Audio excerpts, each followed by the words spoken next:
శైలజ ఒక అద్భుతమైన నవలాకారిణి. ఆమె రాసిన గతి తప్పిన ఋతువు నవల సంచలనం సృష్టించింది, ప్రముఖుల ప్రశంసలు పొందింది.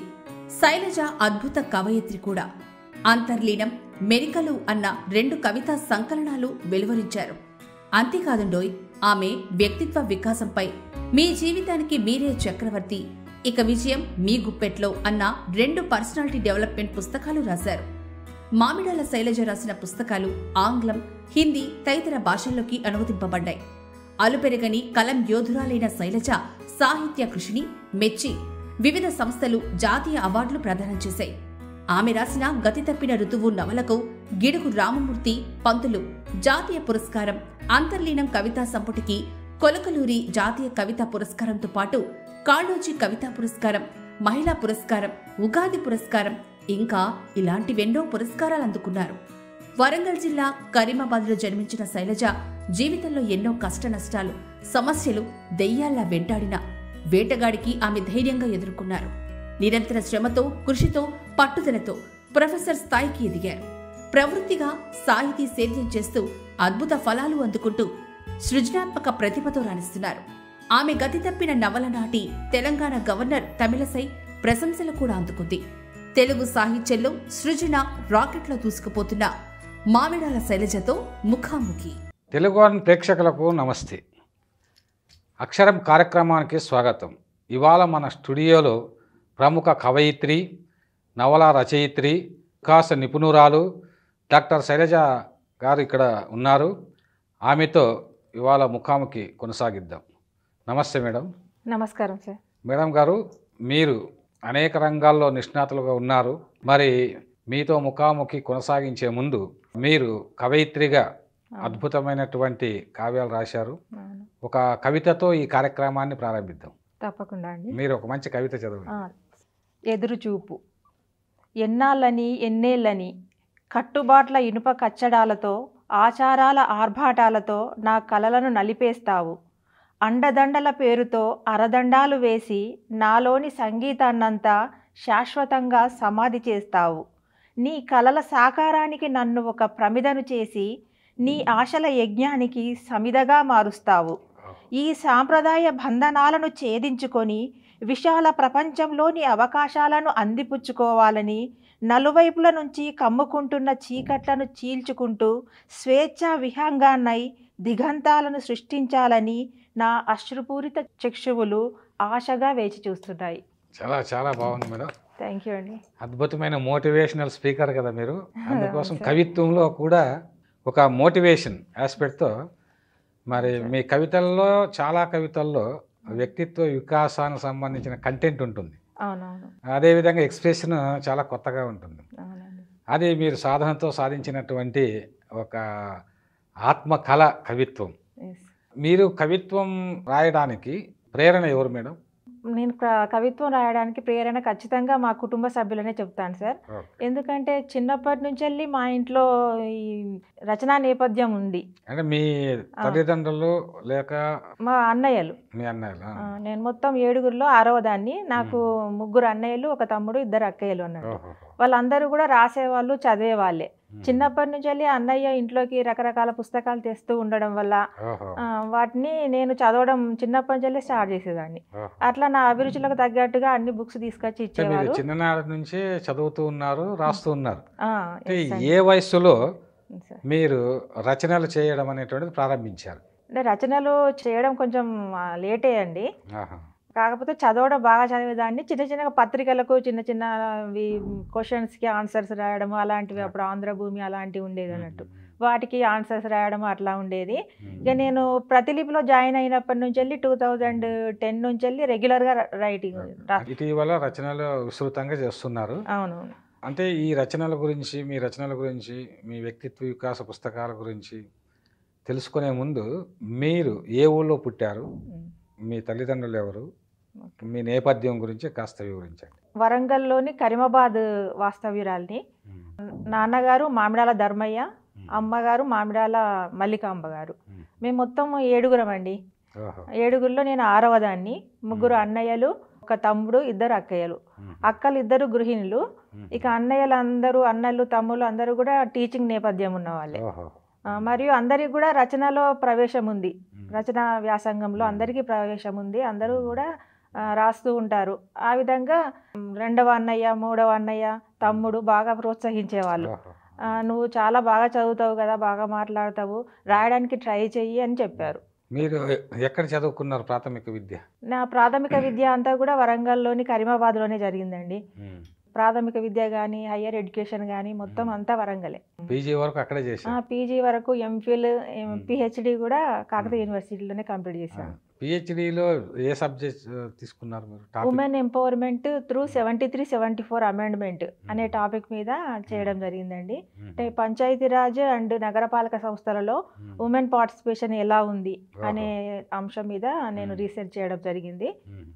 మా research supervisor Shri professor Ramachandran garu. అంటే మీరు సబ్జెక్ట్ పొలిటికల్ సైన్స్ తీసుకున్నారా? అవునండి, పొలిటికల్ సైన్స్. Political science.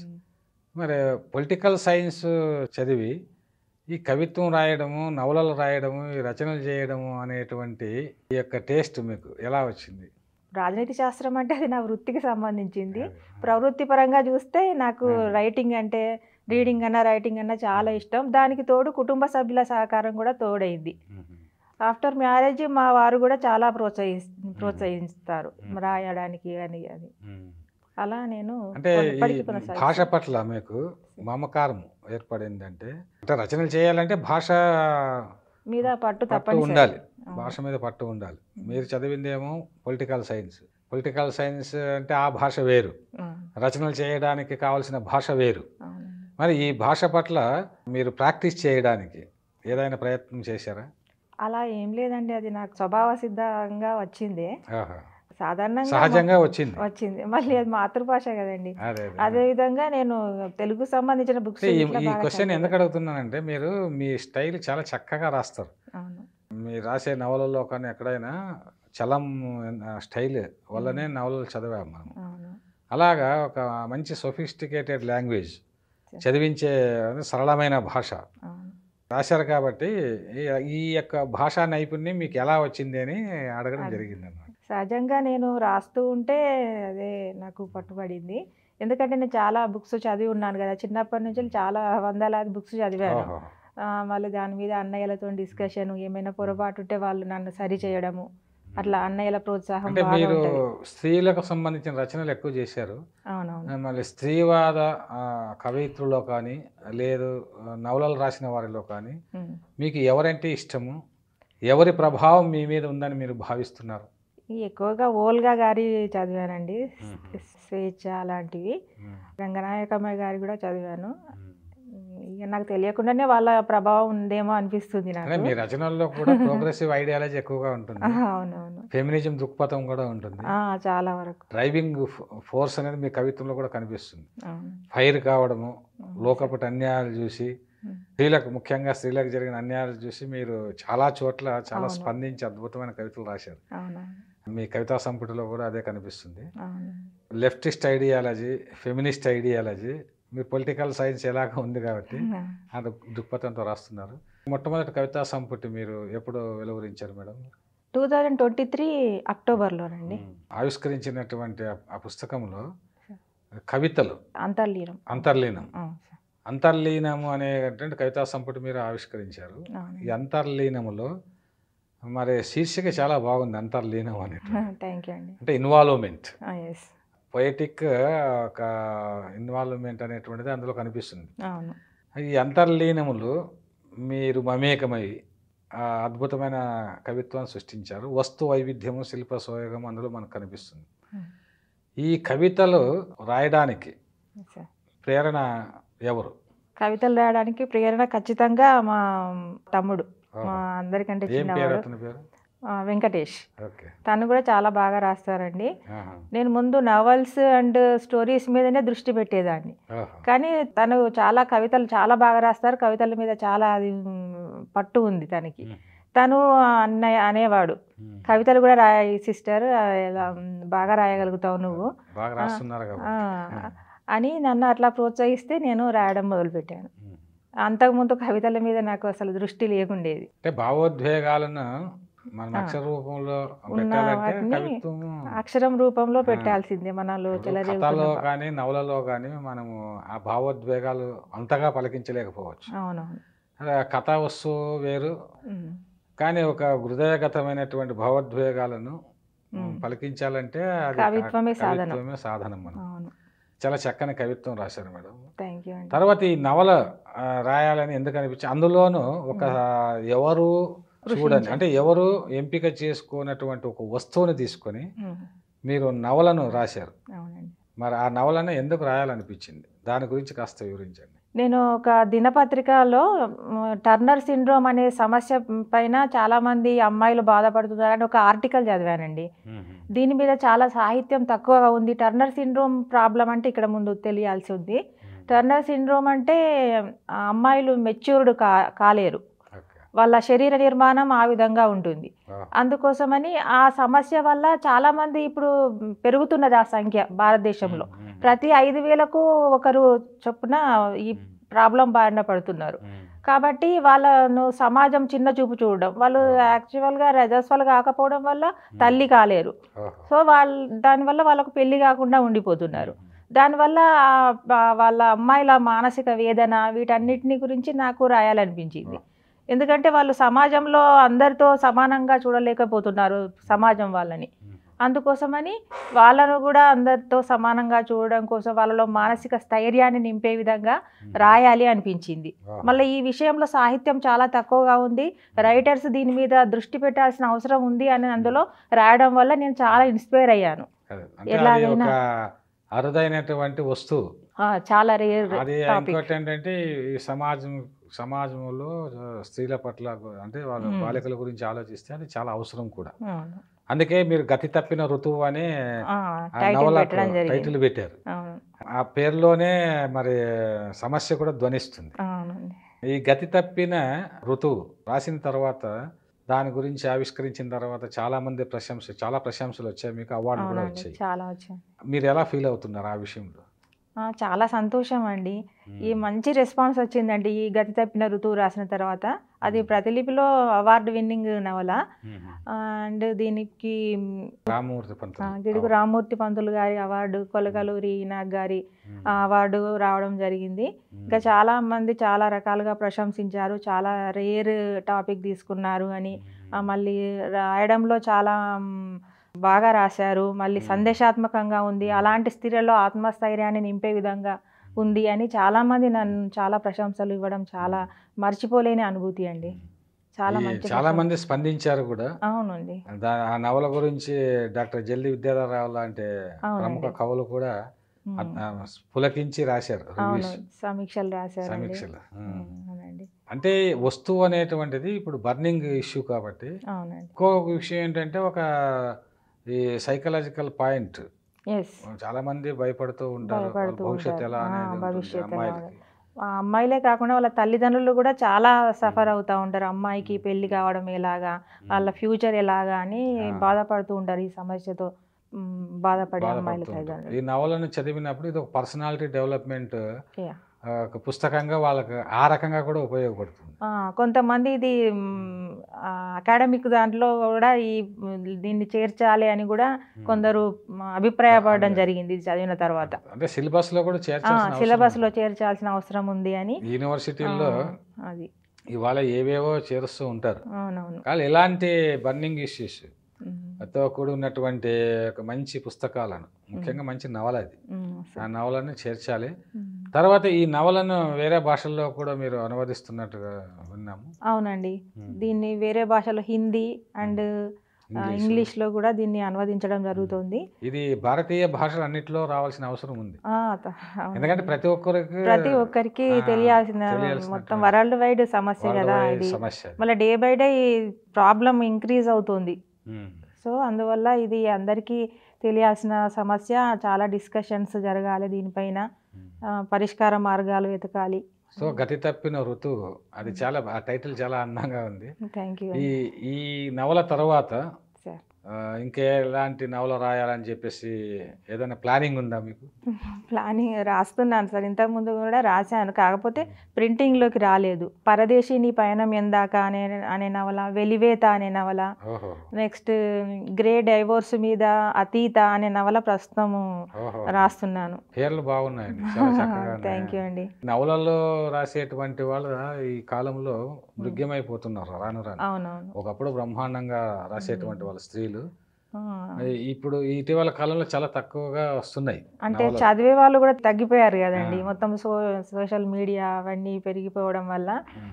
చదివే వాళ్ళు తగ్గిపోవడం వల్ల అంటే కూడా అది కూడా ఒక కారణం ఏమో ఇప్పుడు సోషల్ అనుకుంటున్నా. మీడియా ఉంది కాబట్టి నవలలు ఇంకా బాగా చదువుతారు. ఆ.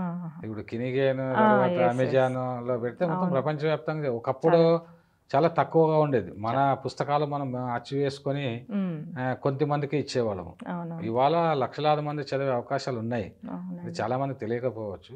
ఉమ్. సరే మేడం, తర్వాత మీరు ఈ యొక్క రచనలు చేయక ముందు ఇంకా మీరు పర్సనాలిటీ డెవలప్మెంట్ అని పుస్తకాలు రాశారు. అవునండి. ఆ పర్సనాలిటీ డెవలప్మెంట్ పుస్తకాలు విశాలాంధ్ర వాళ్ళ లాంటి పెద్ద పబ్లిషింగ్ హౌసెస్ ప్రచురించారు. అవునండి. మరి ఒక స్త్రీగా పర్సనాలిటీ డెవలప్మెంట్ పుస్తకాలు రాయాలని మీకు ఎందుకు అనిపించింది? అయితే అక్కడ యువతను నేను ఎప్పటికీ పరిశీలిస్తూ ఉంటాను. విద్యార్థులలో ఏ ఆత్మవిశ్వాసం లోపించడము, ఒక లక్ష్యం అంటూ లేకపోవడము, లైఫ్ పట్ల ఒక ఉదాసీనత, ఇవన్నీ గమనించాను నేను. వాళ్ళని ఒక స్థిరమైన లక్ష్యం పట్ల దృష్టి కేంద్రీకరించి లైఫ్ అంటే ఏంటి అసలు అనేది వాళ్ళలో ఒక స్పష్టమైన దృక్పథం కలుగజేయాలి అనేటువంటి ఆలోచన వల్లనే నేను పర్సనాలిటీ డెవలప్మెంట్ బుక్స్ రాయాలని నిర్ణయించుకోవడం జరిగింది. ఆ విధంగా మెయిన్గా అందరికీ పనికి వస్తాయి, కానీ మెయిన్గా యువతను దృష్టిలో పెట్టుకొని రాయడం జరిగింది. మరియు చాలామందిలో తనలో ఎంతో శక్తి సామర్థ్యాలు ఉంటాయి నిబిడీకృతంగా, అవి వాటిని వారే తెలుసుకోలేకపోతున్నారు. వాళ్ళలో ఉన్నటువంటి ప్రతి శక్తిని వాళ్ళు తెలుసుకొని వాటిని వినియోగించుకొని అభివృద్ధి చెందాలి అని వాళ్ళని మోటివేషన్ చేయాలి అని నాకు అనిపించింది. వివేకానందుడు కూడా అలాగన్నారు, all powers within you అన్నాడు. But how to identify that power అనేటువంటిది తెలుసుకోలేకపోతున్నారు. అవును. సో అది మీరు చక్రవర్తి, మీ విజయానికి మీరే అంటే నా మొదటి పర్సనల్ డెవలప్మెంట్ బుక్స్ మీ విజయానికి మీరే చక్రవర్తి, చాలా మంచి పేరు తీసుకొచ్చిందండి. అది చాలా ప్రశంస, చాలా మంచి, అంటే ఒక ఇన్స్పిరేటివ్ గా ఉంది అనమాట. అంటే మీ విజయానికి మీరే చక్రవర్తి. తర్వాత ఇంకొక నెక్స్ట్ ఇక విజయం మీ గుప్పిట్లో అని రాశానండి. అది కూడా మోటివేషనల్గా యువతను బాగా దృష్టిలో పెట్టుకొని, నెక్స్ట్ వృద్ధాప్యాన్ని కూడా మనము స్వీకరించాలి. వృద్ధాప్యం అంటే రిటైర్మెంట్ అంటే ఇక లైఫ్ ఎండ్ అనుకుంటారు, అట్లా కాదు. అది పదవి విరమణ నుంచి, ఉద్యోగం నుంచి విరమణ, కానీ లైఫ్ నుంచి కాదు. తర్వాత కూడా వాళ్ళకు జీవితం ఉంటుంది. తమ అంతవరకు కోల్పోయినటువంటి ఆనందాలను, అభిరుచులను మెరుగుపరుచుకోవచ్చు అని నేను రాయడం జరిగింది. ఎప్పటికప్పుడు అంటే విజయం అనేటువంటి మీ గుప్పిట్లోనే ఉంటుంది ఎప్పటికీ. లైఫ్ లాంగ్ ప్రాసెస్ కదా, లైఫ్ లాంగ్ ప్రాసెస్, అంటే ఎండింగ్ అనేటువంటిది ఏమీ లేదు, ఏమీ లేదు, ఇప్పుడు లర్నింగే. ఎంత ఎప్పటికైనా ఫ్యూచర్ అనేది ఉంటుంది, ఎంత జీవితాన్ని చూసినప్పటికి కూడా అనే ఉద్దేశం. దాంట్లో పర్సనాలిటీ డెవలప్మెంట్ లో కూడా లక్ష్యాలను నిర్దేశించుకోవడం, ఒక టైం మేనేజ్మెంట్, అదే విధంగా అనేకటువంటి అంశాలు, అంటే ఎమోషనల్ బ్యాలెన్స్, ఇవన్నీ కూడా రాశారండి. అన్ని రాశాను. స్ట్రెస్ అనేది బాగా పెరిగిపోతున్నది, దాన్ని ఎట్లా కంట్రోల్ చేసుకోవాలి, ఇలాంటివి అన్నీ కూడా తమ ఇన్నర్లో ఉన్నటువంటి సామర్థ్యాలను ఎలా తెలుసుకోవాలి, అసలు తమలో ఏమున్నది అనేది వాళ్ళకే తెలియదు అసలు. అట్లాంటి వాళ్ళలో ఏమున్నది, అసలు వాళ్ళు ముందు ఎలాంటి లక్ష్యాన్ని ఎట్లా నిర్దేశించుకోవాలి, నిర్దేశించుకున్న తర్వాత దానికోసం ఎలా కృషి చేయాలి.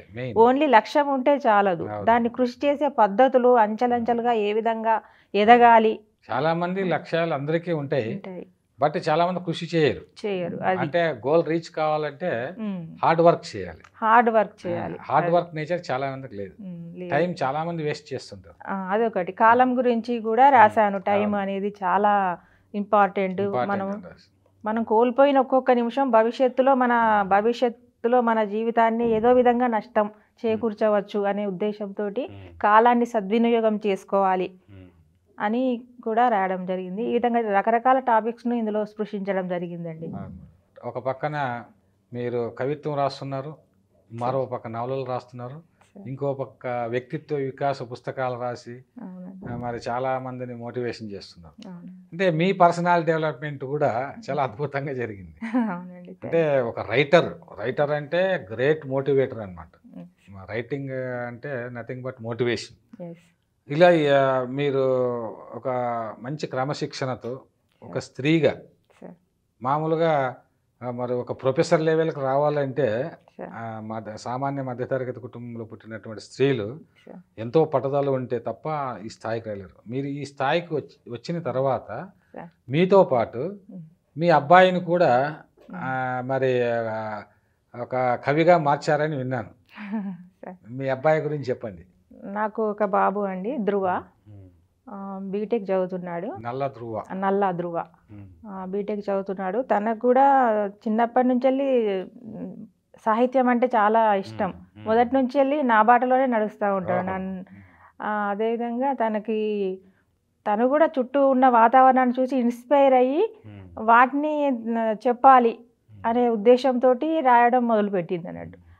అదొకటి. మళ్ళీ నన్ను కూడా కొంచెం స్ఫూర్తిగా తీసుకొని రాయడం జరుగుతుంది. మీరు కవిత్వం రాస్తున్నారు కాబట్టి నేను కూడా కవిత్వం రాయాలని రాశాడు. ఆ అబ్బాయి ఒక మంచి కవితా సంపుటి రిలీజ్ చేశారని.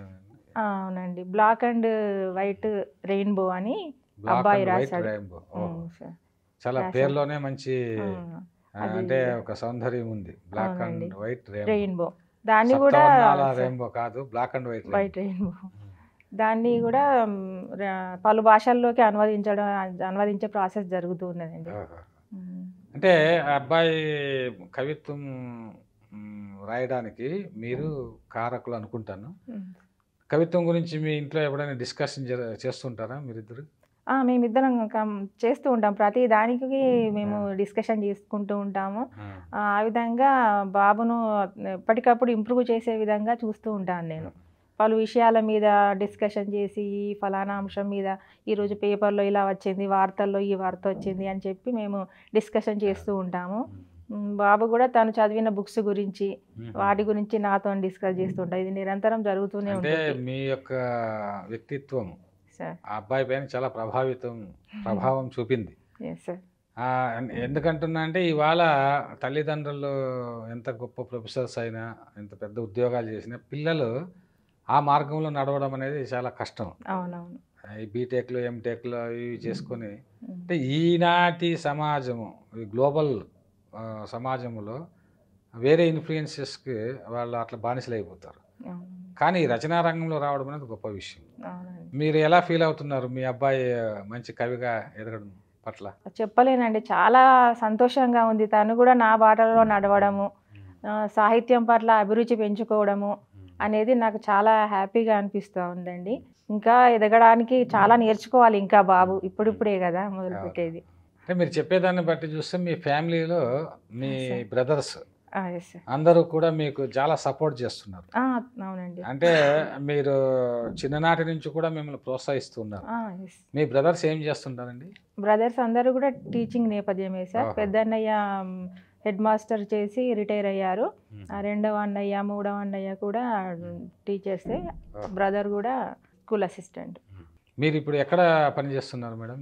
నేను ఇప్పుడు వరంగల్ జిల్లా రంగశాయిపేట ప్రభుత్వ డిగ్రీ కళాశాలలో అసిస్టెంట్ ప్రొఫెసర్గా చేస్తున్నానండి రాజనీతి శాస్త్రంలో.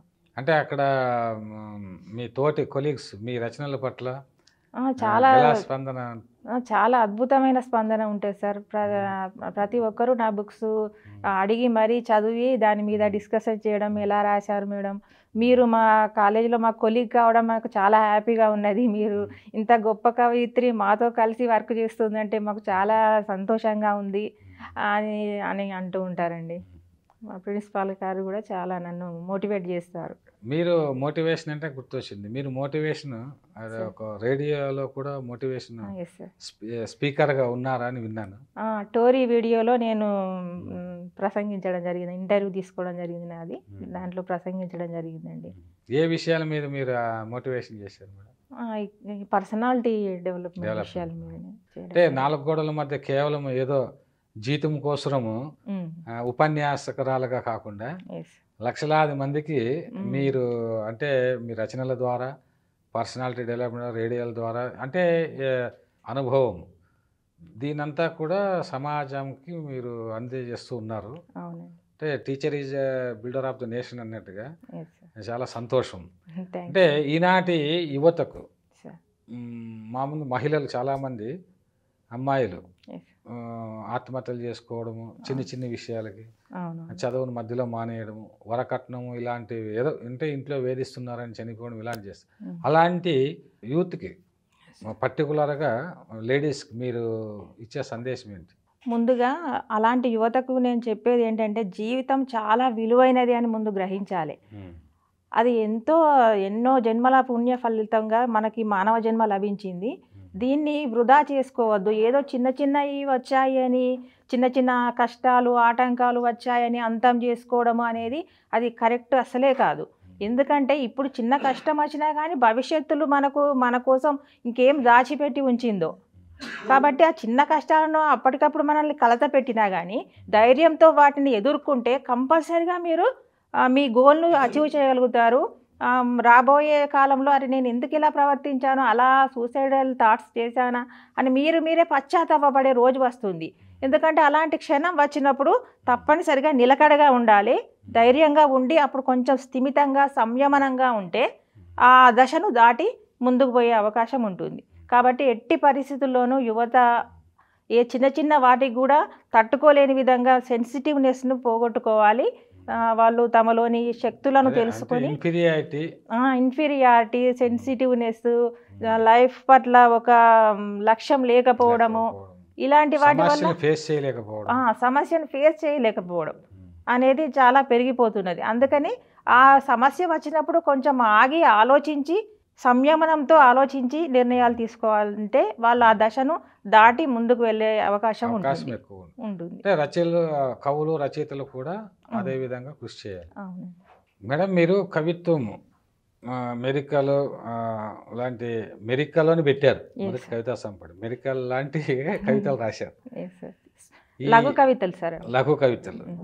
ఈ లఘు కవితలు కానీ దీర్ఘ కవితలు కానీ చాలామంది రాస్తూ ఉంటారు. మరి మీకు దీర్ఘ కావ్యం రాయాలని ఎప్పుడైనా అనిపించిందా? అనిపించిందండి. ఆ దిశగా నేను మంచి అంశం కోసము సెర్చ్ చేస్తున్నాను. దీర్ఘ కవిత తొందరలోనే రాస్తాను కూడా. ఎందుకు అడుగుతున్నానంటే గతి తప్పిన ఋతువు అనేటువంటి ఆ పదము అది ఒక నవల. అలాంటి మీరు దీర్ఘకావ్యం కూడా రాయొచ్చు ఒక సబ్జెక్ట్ పైన.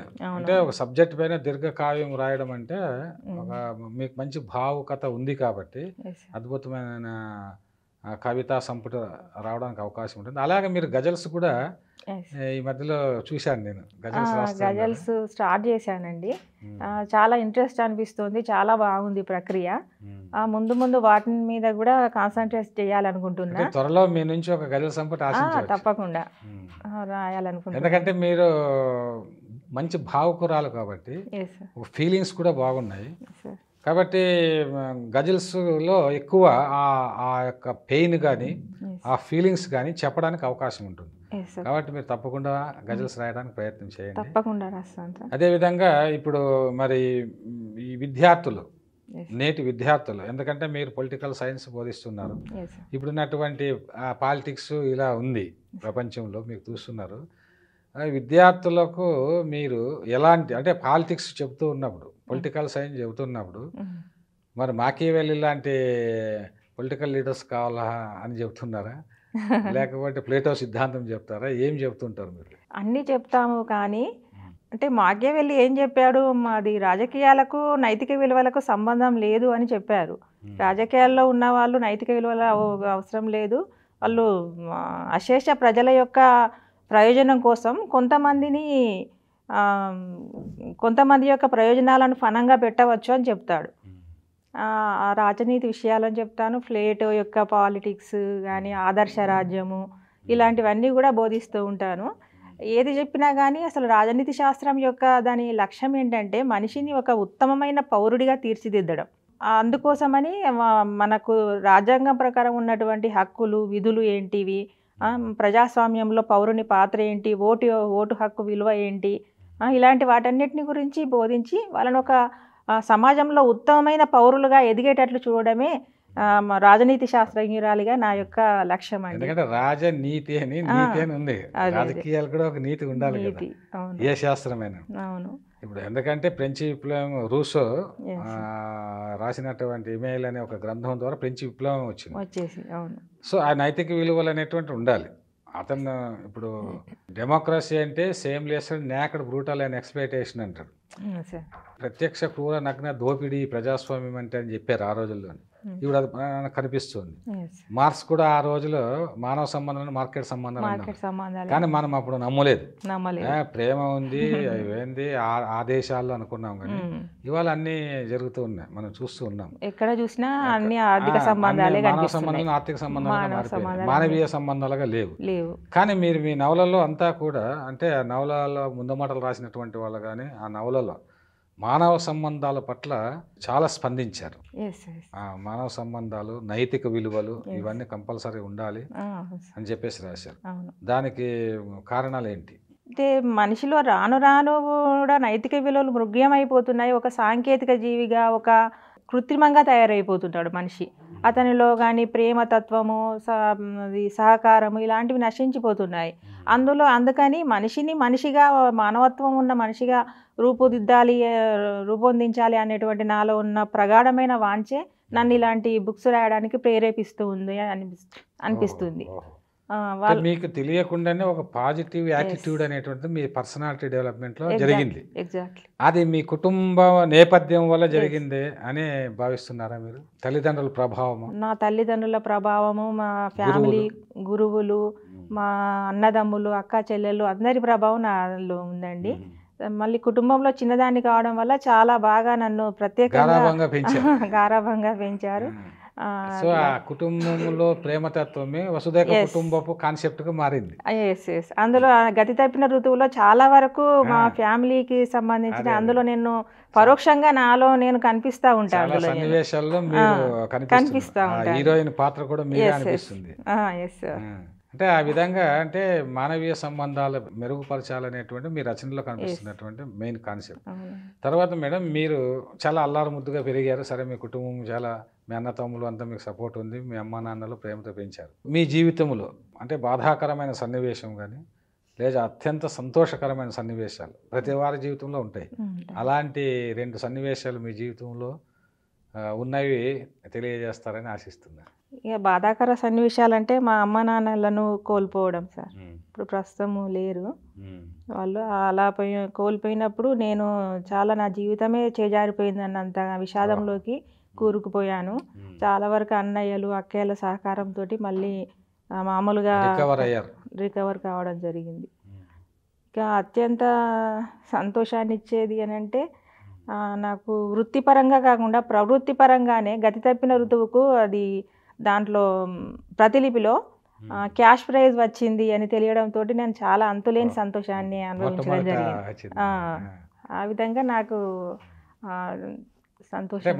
మన రచనలు క్యాష్ ప్రైజ్ అంటే డబ్బు అని కాదు, కానీ మనం రాసినటువంటి దానికి గుర్తింపు మొట్టమొదటి గుర్తింపు చాలా ఆనందంగా ఉంటుంది. చాలా సంతోషం. తర్వాత ఎన్ని వచ్చినా అది వేరే, స్టార్టింగ్ లో రావడం అనేటువంటిది గొప్ప విషయము. తర్వాత మీకు ఇటీవల కాలంలో మరి మీకు ఇష్టమైన కవులు కానీ కవయిత్రులు కానీ అంటే ఇష్టమైన కవితలు ఏదైనా ఉంటే ఎవరిదైనా ఒకటి చెప్పండి. మార్మిక నది బిక్కి కృష్ణ గారిది చదవడం జరిగింది. అందులోని కవితలు నన్ను చాలా ఇంప్రెస్ చేశాయి. ఎంత అద్భుతమైన గాఢతతోటి, ఆర్ద్రతతోటి చాలా నచ్చాయండి నాకు. అందులో మచ్చుకు ఒకటి చెప్తాను. చెట్టుపై పక్షులు వాలినట్లు నా చుట్టూ 10 మంది కవులు చేరాలి. ఆట స్థలంలో పిల్లల కేరింతలు కొట్టినట్లు వేదికలపై కవులు కవితలు చదవాలి. అప్పుడే నా కళ్ళల్లో కాంతి, మనసుకు ప్రశాంతి. కవిత్వం పూల గుండెల్ని కుట్టే ప్రియురాలు కావులు. చూడండి ఎంత మంచి పోలికను. నేను నడుస్తుంటే ఓ కవితేదో నన్ను నీడలా వెంటాడుతున్న ఫీలింగ్. రాలిపడ్డ వాన చినుకో, పక్షి రాల్చిన తెల్లని ఈకో, నదిపై మెల్లగా నడిచే నావో హఠాత్తుగా నా కవితలో మెటాఫర్లా మెరుస్తుంది. వీధిలో కుక్క అరిచిన, ముసలవ్వ వణుకుతూ నడిచిన, ఎదురుపడిన భిక్షగాడు నవ్విన నా గుండె స్పందిస్తుంది. ఎదను తొలిచే భావం కవిత అయిపోతుంది. కనిపించే ప్రతి దృశ్యంలో నాకు కవిత్వమే కనిపిస్తుంది. ఎదురుపడే ప్రతి మనిషి ఒక పద్యమే కాబోలు. వావ్! అద్భుతంగా ఉంది సార్. నాకు అంటే అందుకే ఈ కవిత చాలా నచ్చింది. కవిత్వం అనేటువంటి మనకు ప్రతి చోట ఉంది, ప్రతిదీ కవితే. Yes. అంటే కవి దార్శనిక దృష్టితో చూడాలనేటువంటిది అది అంత కవితలో ఉండేటువంటి నేపథ్యం. మళ్ళీ ఇందులో ప్రతి కవిత ఒక ఆణిముత్యమే సార్. ప్రతి అంటే ఒక్కరూ చదవాల్సింది ఇది. జీవితంలో మనం ఒక కవి ప్రతి దృశ్య ప్రపంచం అంటారు. Yes. కవి క్రాంతదర్శి అన్నాడు. అదేవిధంగా కవి ఏమిటంటే ఒక సౌందర్య దృష్టి ఉంటుంది కవికి. Yes. అన్ని చోట్ల సర్వ వస్తువుల్లోనూ కవిత్వం పిండుకునేటువంటి ఒక హృదయ సౌందర్యం కవికి ఉండాలి Yes. అనేది నా యొక్క కాన్సెప్ట్. Yes, sir. తర్వాత తిలక్ మీరు బాగా గమనిస్తే మరి నవలలు రాసినటువంటి వాళ్ళు, కథలు రాసినటువంటి వాళ్ళలో కూడా గొప్ప కవులు ఉన్నారు. తిలక్ కథలు మీరు చదివితే తిలక్ కథలు కవితాత్మకంగా ఉంటాయి. Yes. అదే చలం కూడా గొప్ప, ఆయన కవిగా ఎస్టాబ్లిష్ కాలేదు కానీ ఆయన నవలల్లో కూడా కవితాత్మ అనేటువంటి స్టైల్, పొయిటిక్ ఎక్స్ప్రెషన్స్ చాలా కనిపిస్తుంది. చాలా మీ నవలలో కూడా అలాగే కనిపిస్తుంది. Thank అంటే you. మీరు బేసికల్గా ఈ నవల రాయక ముందు కవిత్రిగా ఉన్నారా, కవితలు రాసిన తర్వాత నవల రాశారా? నేను నవల రాసిన తర్వాతే కవితలు రాశాను సార్. ఫస్ట్ నేను నవలతోనే స్టార్ట్ చేశాను, తర్వాత కవితలు రాశాను. కథలు కూడా చాలా రాయడం జరిగింది. వివిధ పత్రికల్లో కూడా ప్రచురించబడ్డాయి. వివిధ అంతర్జాల పత్రికలలో చాలా, ఇప్పుడు 40-50 వరకు ప్రచురించబడ్డాయి. అంటే మీరు ప్రచురించబడినటువంటి కథలను సార్, కథా సంపుటాలుగా తీసుకుని రావచ్చు కదా మేడం? అనుకుంటున్నాను సార్. ప్రయత్నంలో ఉన్నా? ప్రయత్నంలో ఉన్నాను. తప్పకుండా తీసుకొస్తాను కూడా. ఎందుకంటే అట్లా కవయిత్రిగాను, మళ్ళీ నవల రచయిత్రిగా, కథా రచయిత్రిగా, అదేవిధంగా మరి గజల్ కవయిత్రిగా, పర్సనాలిటీ వ్యక్తిత్వ వికాస నిపుణురాలిగా, ఇది ప్రవృత్తి. ఆ వృత్తిలో మరొక ప్రొఫెసర్గా, ఒక రాజనీతి శాస్త్రం బోధించే అధ్యాపకురాలిగా మీకు మంచి పేరు ఉంది. ఇదంతా అంటే ఈ క్రమంలో మీరు ఎట్లాగో మీరే చక్రవర్తి అని రాశారు కదా, మీ విజయాన్ని మీ గుప్పిట్లో ఉంటుందని మీరు రాశారు. మీరు రాసినటువంటి పుస్తకాలలో ఉన్నదే మీ జీవితంలో జరిగిందేమో అనిపిస్తుంది నాకు. దీని పట్ల మీ స్పందన ఏంటి? అంటే మీరు ఎలా ఫీల్ అవుతున్నారు? అవును సార్, నేను కూడా అదే విధంగా మోటివేషన్ అయ్యే చేయడం జరిగింది. మొత్తం చుట్టూ ఉన్న వాతావరణము, చుట్టూ ఉన్న మనుషులను, వాళ్ళని ద్వారా చూసి నేను ఎన్నో నేర్చుకున్నాను. అప్పటి వరకు ఫ్యామిలీలోనే ఉన్నటువంటి నేను తర్వాత బయటి ప్రపంచంలోకి రావడం మొదలుపెట్టగానే నాకు రకరకాల మనుషులు, వాతావరణాలు, వీటన్నిటి నుంచి ఎంతో ఇన్స్పిరేషన్ పొందాను. అరే, మనుషులు ఇలా ఉన్నారా, ఇట్లా ఉన్నాయా పరిస్థితులు అని నేను ఇన్స్పిరేషన్ పొంది రాయడం జరిగిందండి. ఇప్పుడు జనరల్గా కవులు, కవయిత్రులు వాళ్ళకి హైలీ సెన్సిటివ్ బ్రెయిన్ ఉంటుంది, చాలా ప్రేమతత్వం ఉంటుంది, మనుషుల్ని ఇట్టే నమ్మేస్తారు అనేది సర్వసాధారణం. మీరు బాగా అంటే మంచి వాళ్ళని భావించి నమ్మి మోసపోయిన సందర్భాలు ఏమైనా ఉన్నాయా? ఏదన్నా పోగొట్టుకున్న సందర్భం ఉందా? నేను చాలా చిన్నప్పటి నుంచి చాలా సెన్సిటివ్ నేచరే. కాకపోతే మోసపోవడం అని కాదు కానీ బాధపడిన సందర్భాలు కొన్ని స్టూడెంట్స్ విషయంలో కానివ్వండి, అరుదుగా కోలీగ్స్ విషయంలో కానివ్వండి. చాలా వరకు అందరూ నాతో చాలా బాగా ఉంటారు. అందరూ నా ఫ్రెండ్షిప్ కోరుకుంటూ ఉంటారు. కొన్ని సందర్భాల్లో కొన్ని స్టూడెంట్స్ ద్వారా కొన్ని ఇబ్బందులు ఎదురయ్యాయి, ఫేస్ చేయడం జరిగింది. అలాంటి సందర్భంలో నేను కొంచెం బంధువులు కానీ స్నేహితులు అలా ఏం లేదండి, అందరూ బాగా ఉంటారు. అంటే మీ చుట్టూ ఉన్న ప్రపంచం బాగుంది అని కానీ సమాజం బాగలేదు అనేటువంటిది కదా. సమాజంలో మానవ విలువలు లేవు, కృతజ్ఞత భావం లేదు, స్నేహం లేదు, ప్రేమ లేదు, అన్నదమ్ముల అనుబంధం లేదు, తల్లిదండ్రుల పట్ల మరి బాధ్యత లేదు. ఇలాంటి రోడ్డు మీద వదిలేస్తున్నారు తల్లిదండ్రులు రోడ్డు మీద వదిలేస్తున్నారు, వృద్ధాశ్రమాల పాలు చేస్తున్నారు. ఇలాంటి సందర్భంలో కవులు కానీ, కవయిత్రులు కానీ, రచయిత్రులు కానీ వాళ్ళ యొక్క బాధ్యత ఏమిటి, ఎలా అంటే మీరేం చెప్తారు? ముఖ్యంగా తల్లిదండ్రుల బాధ్యత చాలా ఉందండి. పిల్లలను ఎలా పెంచాలి అనే విషయంలో వాళ్ళు ఏంటంటే చాలా ఆ గారాబంగా అరచేతుల్లో పెంచి అన్ని రకాల వస్తువులను వాళ్ళ దగ్గరికే తెచ్చిస్తున్నారు. వాళ్ళకి అసలు కష్టం అంటే ఏంటిది, జీవితంలో ఎట్లా ఒడిదుడుకులు ఉంటాయి, వాటిని ఎట్లా ఫేస్ చేయాలనేది తెలుసుకోలేకుండానే వాళ్ళను సమాజంలోకి పంపడం జరుగుతుంది. దానివల్ల ఏమవుతున్నది, వాళ్ళు ఏమే జీవితం పట్ల అవగాహన లేదు, ఒక లక్ష్యం లేదు, మానవ సంబంధాలంటే ఏంటో తెలియదు, విచ్చలవిడిగా డబ్బు ఇవ్వడము, మొబైల్స్ కొనియడము, బైక్స్ కొనియడము, దీంతో వాళ్ళు ఏం చేస్తున్నారు, సమాజంలోకి వెళ్ళి అత్యాచారాలు పాల్పడము ఇలాంటివి చేయడం జరుగుతున్నది అన్నట్టు. అందుకనే ముందుగా పేరెంట్స్ అనేవాళ్ళు పిల్లలను చాలా అతి జాగ్రత్తగా పెంచాలి. చిన్నతనం నుంచి వాళ్ళలో నైతిక విలువలను ఉగ్గుపాలతో సహా మేళవించి వాళ్ళను పెంచడం చేయాలి. అలాంటప్పుడు వాళ్ళను మళ్ళీ ఫ్యామిలీ యొక్క అనుబంధం అనేది దూరం అయిపోతున్నది. రోజుకు ఒక్కసారైనా అందరూ ఫ్యామిలీ అంతా కలిసి కూర్చొని భోజనం చేసినటువంటి రోజులు ఉండడం లేదు ఇప్పుడు, ఉండాలి. కాబట్టి ఒక్కసారైనా పిల్లలతోని తల్లిదండ్రులు కూర్చొని మాట్లాడి వాళ్ళ ప్రోగ్రెస్ ఎలా ఉంది, ఆ రోజు ఎలా చేసావు ఏంటిది అనేది మాట్లాడుకుంటూ వాళ్ళలో నైతికత విలువలను నూరిపోయాలి. అంటే రచనలు రచయిత్రుల యొక్క ఉద్దేశం అలా ఉండాలని మీరు భావిస్తున్నారు. చివరిగా మరి ఒక కవితతో మనం ముఖాముఖిని ప్రారంభించాము మేడం. ఒక కవితతో ముగిద్దాం. అంటే మీకు ఇష్టమైన కవిత, మీరు రాసిన కవితలో మీకు ఇష్టమైన ఒక కవిత చెప్పండి. కవిత పేరు నిశ్శబ్దం.